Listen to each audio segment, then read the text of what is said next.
Welcome to the Emergency Medicine Consultant series on cardiomyopathy and pericardial disease. This video is based on guidelines from Tintinalli, 9th edition, and Rosen, 10th edition. We begin by exploring cardiomyopathies, which cover a clinical spectrum of myocardial dysfunction. Hypertrophic cardiomyopathy, or HCM, is the most common cause of sudden cardiac death in young athletes. It presents with the SAD triad: syncope, angina, or dyspnea.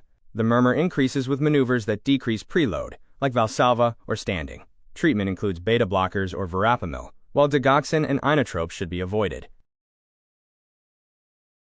Dilated cardiomyopathy, or DCM, involves biventricular enlargement and impaired systolic function, leading to HFrEF. Causes include viral myocarditis, alcohol, cocaine, and ischemia.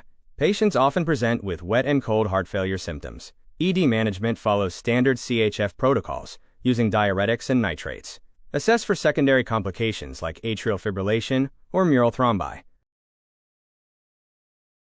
Restrictive cardiomyopathy involves rigid ventricles with impaired diastolic filling, often linked to amyloidosis or sarcoidosis, and presents with right-sided heart failure signs.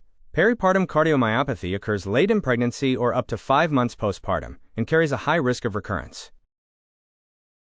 Next, we will focus on pericardial disease, which ranges from benign inflammation to life-threatening tamponade. Acute pericarditis is clinically diagnosed by pleuritic chest pain that improves when leaning forward, along with a friction rub. EKG typically shows diffuse ST elevation and PR depression, which is pathognomonic. Treatment involves NSAIDs and colchicine. High-risk markers such as fever over 38 degrees Celsius, large effusion, or anticoagulation use warrant admission. Pericardial tamponade is a critical condition where pericardial pressure exceeds diastolic filling pressure, leading to cardiovascular collapse.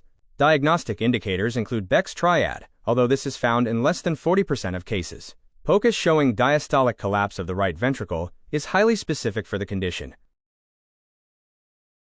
For unstable patients with tamponade, the urgency is 100%.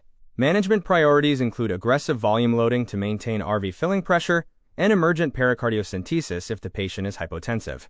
Avoid positive pressure ventilation as it decreases venous return.